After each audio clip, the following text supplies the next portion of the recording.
I should be doing that too. Shit. All right, there's that. And recording. Did you hear that? Yep. I should be doing that too. Shit. Oh, we are live. All right, we are live 5 minutes early. 5 minutes early. That's okay. Jackson, we can chit chat a little bit of what do you call it when you talk before going live? Is there a word for that? Banter. A little bit of banter before going live at 6 o'clock. But those of everybody tuning in live early, we'll get a little bit of that. Let me see over here. Oh. All good. I'm glad I actually have a voice to do this tonight. What do you mean? Dude, last night I went up to Long Beach for the Miss Smith's Halloween show. That's why you got home so late. Okay, you said you got home late. What's up, Ryan? Ryan Stover's on YouTube saying what's up. So Jackson, what the hell? What time did you get home? I got home at 3:30, fell asleep at 4, woke up at about 11:15 this morning, and just kind of been recovering today. I'm not 19 anymore, as much as I would like to pretend to. This morning, my 47-year-old body was saying, Jackson, you're a dumbass. Were you in the mosh pit at all? Yes, I was dancing. I was jumping into sing-along pile-ups. I was acting like I was 19, 20 years old again and loving every minute of it. Oh my God. Any broken bones? No broken bones, just a few sore muscles. Oh my goodness. Were you drunk or high or doing cocaine or any of that shit? I had a sugar-free Red Bull, and that was really about it. All right, perfect. Well, how was it though? How was the show itself? The show was awesome. The opening band was called Sabra Cadabra, a Black Sabbath cover band. They killed it. Holy and then shit. the Miss Smiths, rather, a cover band tribute to obviously the Misfits and the Smiths. The two lead singers play off of each other. One is the more aggressive, Glenn Danzig persona. The other one is the more flamboyant Morrissey persona. And it just works. You know what? For a band that started several years ago as a joke, they've actually picked up quite a following, and the show is super fun. Like what did the songs were they more of a tone of the Misfits, or was it more of the Smiths, or how did they collab? It's a mix. They do covers of the Misfits, they do covers of the Smiths, and they even do some of their own original material, because during the pandemic, during the quarantine, they hashed out a full album, got signed to a small indie label called Batcave Records, and they mix it all up, and the singers alternate. So the one singer takes the lead on Misfit songs. My friend Steve Asbury, who I've known since the New Jersey hardcore scene back in the early to mid 90s, takes the lead on the Smith songs as Gorissy. And they've got he's swinging around bouquets of lilies. They've got black, orange, and purple balloons flying around. It was such a good time last night. I had no problem suffering through a few sore muscles, shredding my vocal cords, and just screaming along. There was actually one moment where my friend Steve Asbury, aka Gorissy, jumped off stage and was going through the crowd singing Cemetery Gates. And he came over, put the microphone between the two of us. And I never in my wildest imagination would have imagined that me and one of my longtime friends would be live on a microphone singing a Smith song together. It was awesome. When you looked out at the crowd, did you have more like Smith fans or Misfit fans, or was it like even? It's kind of funny, but there's a lot of people just like me that have a great appreciation for both bands and both musical styles, and the mashup just works. and it's such a fun show. I was actually impressed by the number of people that came out to see them, because I was like, all right, small club venue, Monday night, how many people are actually going to come out to see a couple of tribute bands play? It was But so Halloween though. it was Halloween, and supply and demand was packed. It's very easily become one of my favorite music venues since I've moved out here to Southern California. What was the name of the venue? Supply and demand. It's in Long Beach. Damn. Yeah, Are they gonna, it's a small club, but it's got a cool vibe. The sound is really good. And you know what? I was happy to be there again. I was there last month when Fury of Five and E-Town Concrete came out from New Jersey, and just had a lot of fun being there last night. well, do we see any San Diego appearances in the future with these guys? I don't Because you're know. making it sound like it's super fun. I want to go. I want to go. I don't recall if they've actually come down and played in San Diego at this point, but I would love to get them down here. Well, I'm sure there's between 6 degrees of separation. We can find somebody who is a manager at one of the clubs down here or bars or whatever. And I tell you what, aside from last night's show, in general, I love the amount of music venues and shows that come through Southern California. I'm actually kind of surprised. I wasn't expecting it. Having grown up in New Jersey and been equal driving distance to New York and Philadelphia, I feel like I got spoiled when I was younger because there was no shortage of shows or venues. But it's the same way out here. It may be a little different than it was back in the 90s, but there's still a lot of shows and a lot of bands coming through. Yeah. Just to tip my cap on the next show I'll be going to, November 20th, Hate Breed and Bleeding Through at House of Blues San Diego. Oh my, who are these guys? Hate Breed, I saw them when they put out their first record back in 95. And they're going out on tour, the 20 Years of Perseverance tour. If you've never listened to Hate Breed, all you have to do is give them a listen, or better yet, ask Big Todd or PMA because they're big fans. Oh, damn. Maybe Big Todd should fly out and all three of you guys go. Maybe if I'm in town, the 20th. What is that? It's a Sunday night. All right. Well, we'll talk more about it later. Let's start the show. Jackson. Let's do this. Hey, what's up, everybody? Welcome to episode 232 of Boog Life.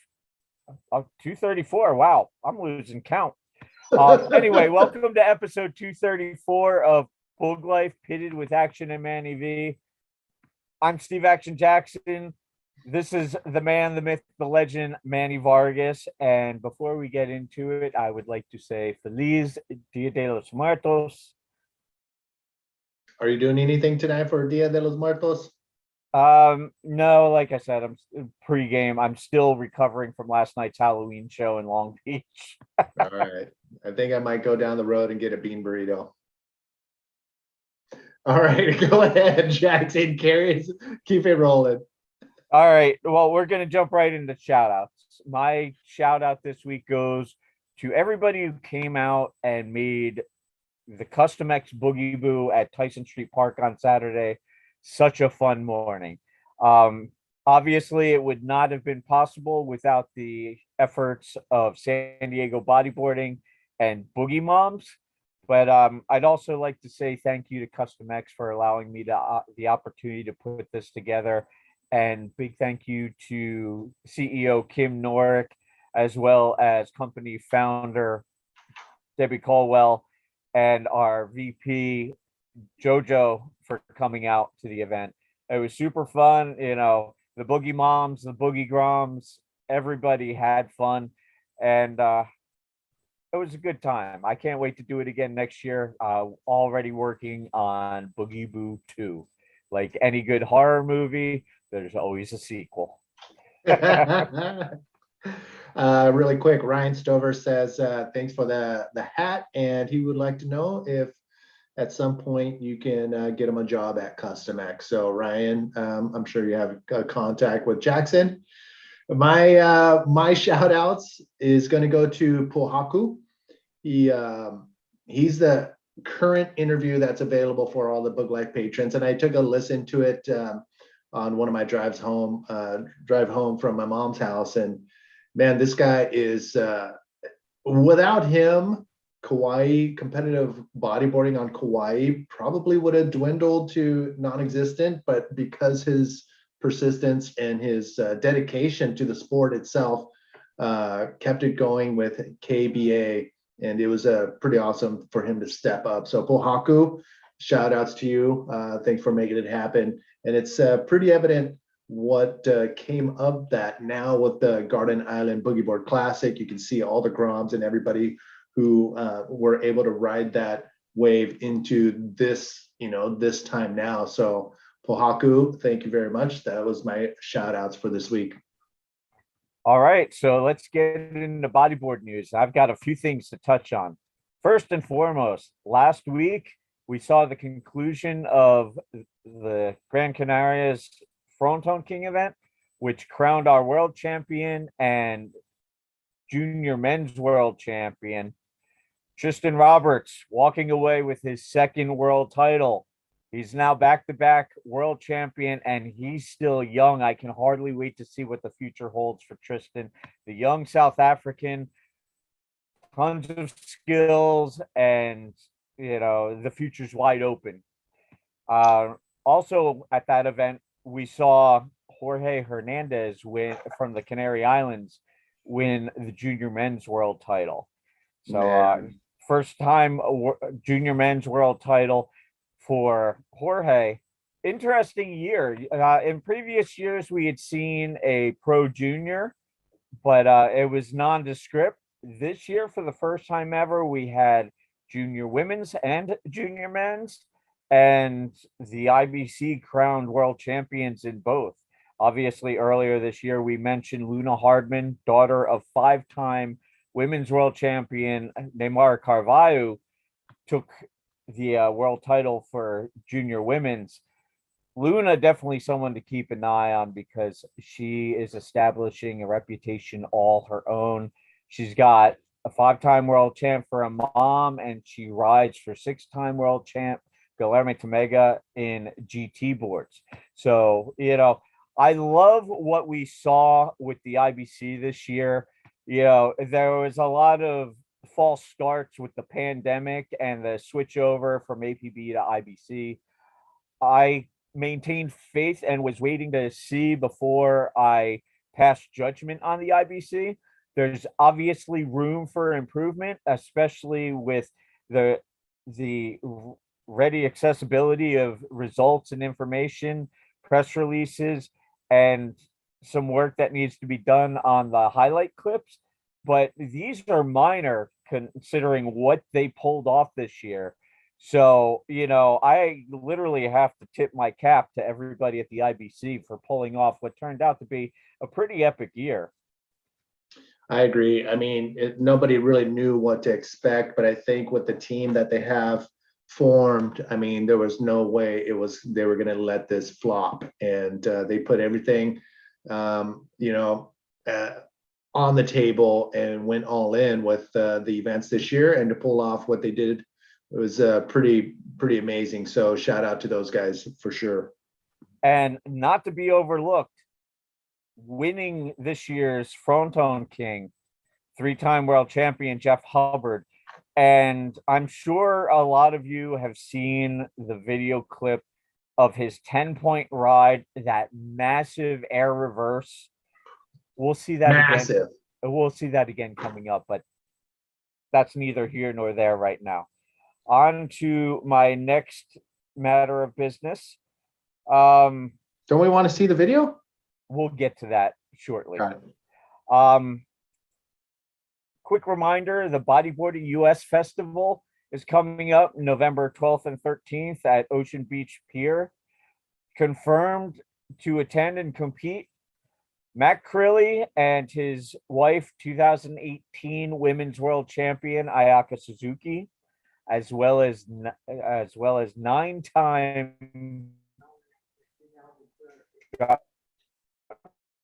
world champion Dave Hubbard. Oh my gosh! So you we don't got want to miss out on that. For more information, be sure to check out bodyboarding. What's that, Manny? you were cutting up a little bit, but you were going to say as you were introducing, it was Dave Hubbard. All right. For more information, be sure to check out bodyboardingus.com and bodyboardingus on social media. Also, the California Bodyboarding Alliance, the last event of the year, Imperial Beach, has been rescheduled for Saturday, December 10th. God willing, it will be able to run. Third time's a charm, keeping fingers crossed, praying to the surf gods, and we'll see how it goes. And one last note, also pertaining to the California Bodyboarding Alliance. A couple episodes back, I made an error, which was pointed out by Doug Smith, one of our viewers, and I just wanted to correct that error. When I was running down the list of winners for event number 1 at Oceanside, I accidentally read off the result sheet incorrectly. I said Nick Borgens won the drop knee division. He finished second. It was actually Oceanside local Trevor Solberg who won. And I wanted to correct that. A major error on my part, and I apologize to Trevor. Trevor is a legit drop knee killer and represents his hometown of Oceanside very well, obviously taking the win at one of his home spots. So, Trevor, you have my apologies. Doug Smith, good catch. Thank you. Maybe we get Trevor on Book Life and get a few words from him, and to like, I guess, make up for the mistake and have him say a few words. Or in the colorful phrasing of a Jersey boy, we can just have him on and have him bust my balls a little bit. That too. All right. So anything on your side for bodyboard news? As of right now, I don't have anything lined up for as far as Epic Surf Tours 2023, as far as the bodyboarding events, except for it will be the 20-year anniversary since the 2003 Cabo Freak Fest. So I'm trying to decide to make it an exclusive event and have it limited to a certain amount of people, or open the doors up to everybody and anybody to come back to Cabo for a reunion, the 20-year reunion of Cabo Freak Fest that I took over. Of course, Cameron still ran it for a few years before I took the reins. But I mean, what do you think? Should we, and Ryan, what do you think? Should we open it up to unlimited, like bring everybody in the family, or do we keep it tight and not exclusive, but have a cap on how many people we should bring? What are your thoughts? At least the hounds. All right. Well, if we go that route, I'm thinking about going down there early and booking, or actually just trying to figure out how the Posada Real Hotel, which is just less than a mile away from the surf break that we would be going to pretty much daily. This hotel is the same hotel that I used, that I stayed in the very first Cabo bodyboarding trip that I've ever taken in 1989. And I stayed, I stayed there. It's right on the beach. It has a pool. They do have an all-inclusive option. So if we go the route and open it up to everybody, we would stay there. If we keep it exclusive, I'll go back to Casa de Mañana, where which I used, Senor Mañanas is which I used this year. So a little bit more, but I do want to get things nailed down no later than next week, because time is ticking and people are booking. Yes. All right. With that said, we're going to throw into our music spotlight for the week.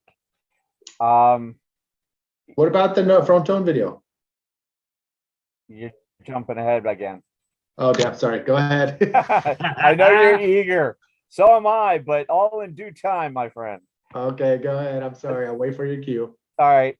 This year has been filled with a lot of highly anticipated but somewhat underwhelming music releases. One pleasant surprise this year, something I've really enjoyed and wasn't expecting because there wasn't a lot of fanfare leading up to its release. Third Secret. This band features Chris Novoselic from Nirvana on bass, Kim Thayil from Soundgarden on guitar, and Matt Cameron from Soundgarden and Pearl Jam on drums. It is led by two female singers, Jillian Reyes and Jennifer Johnson. And I've been loving this album. It's a definitely change of pace from my fast, loud, aggressive diet that I have musically. But like I said, a pleasant surprise this year. This video was recorded live in Seattle. It's their song "Somewhere in Time." All right, let's check it out. We want this one. Boom. And share it. Here we go. Give me the cue on the audio.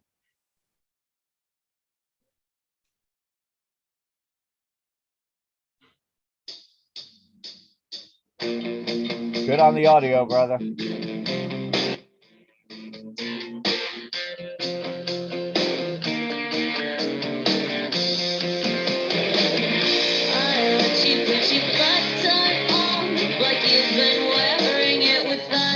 For all these years, I heard you singing songs aloud with curtains closed. You thought you were all by yourself, but who do you think you are? Hiding thoughts into the shadows.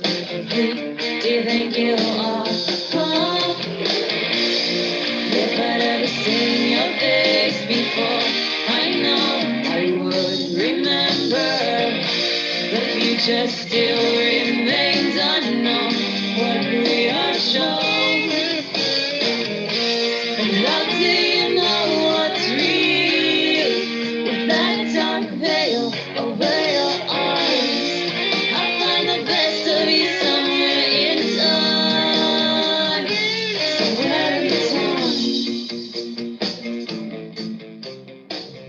All right, that's a 4-minute 18-second video, but we'll get the link to you guys on the description in YouTube and also on the Bug Life post as well. But yeah, great catch, Jackson. You know, that record came out in March. If you haven't checked it out yet, give it a listen.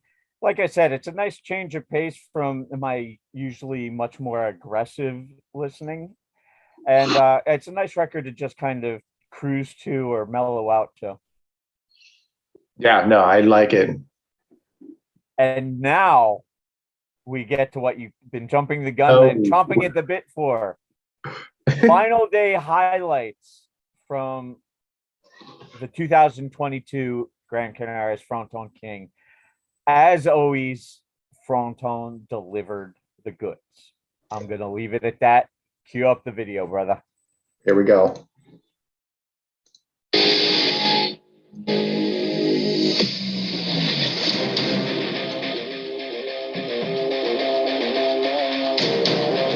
I haven't seen this yet, by the way. That wave is scary. I was so going for Alan Munoz.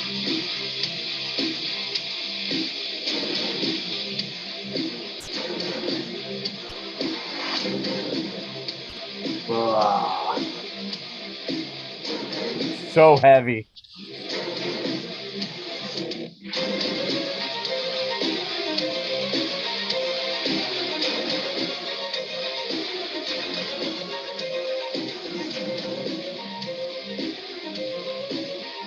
Of course. There he is.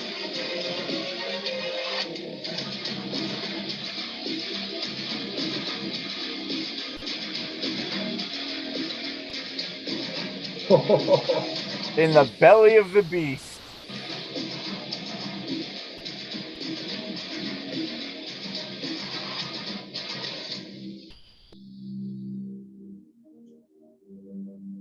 Oh my goodness. The thing that really blows my mind is the fact that the junior men's were going out there and charging that wave. Oh man, the young Peruvian was there again. Pivo.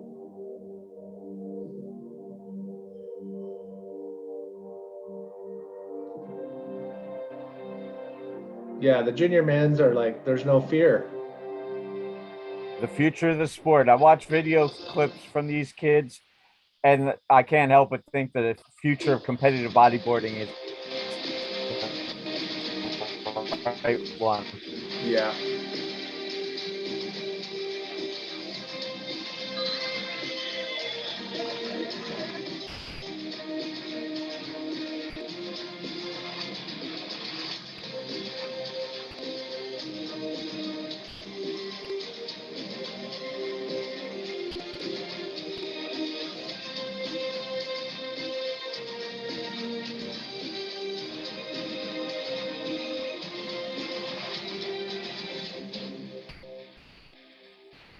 Oh my gosh.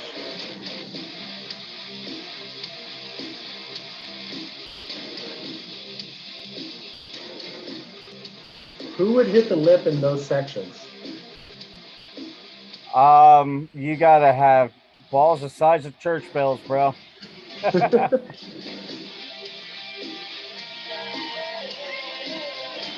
Whoa.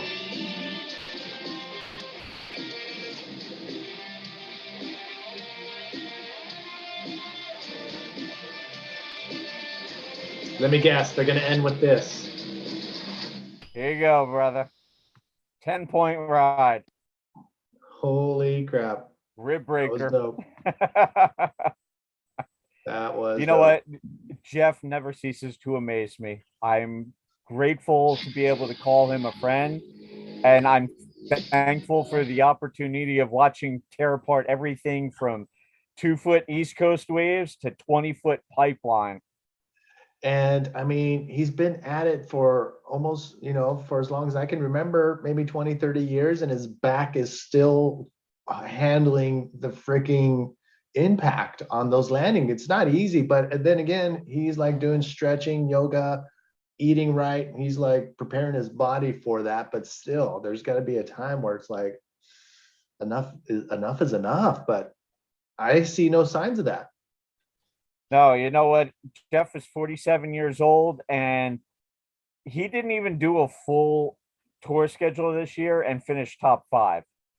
I Yeah. honestly believe if he decided to get back to doing a full tour schedule, he could take a shot at a 4th world title. No problem. I agree 100%. And I mean, the dynamic duel, him and Dub, both of them together just dominating the contest scene this year. So shout out to the Hubbards and doing what they're doing. Johnny on the spot saying probably the sickest, or not probably, he says the sickest competition, hands down. And yeah, seeing what was delivered, including the junior men's division out in those conditions, mind-blowing. Yes, definitely. All right. Well, with all of that said and done, that brings us to our Boog Life motivational for the week. And this quote, I couldn't find an actual author. It kept coming up in my Google search as unknown, but I love this quote, and it always makes me think of your epic surf tours, Baja Weekenders, and Cabo trips that I've been on, and any opportunity to travel. Yes, do epic shit as always. And just as a side note, I'm really looking forward to seeing those photos from our last trip to Baja. I'm chomping at the bit to see those. But with all that said and done, this week's motivational quote is this: of all the books in the world, the best stories are found in between the pages of a passport. Oh, damn. I like that one. So, Right on, Jackson. with that said and done, get your passport, get out there, book some plane tickets, get it stamped, go chase some waves, and live life as best you can.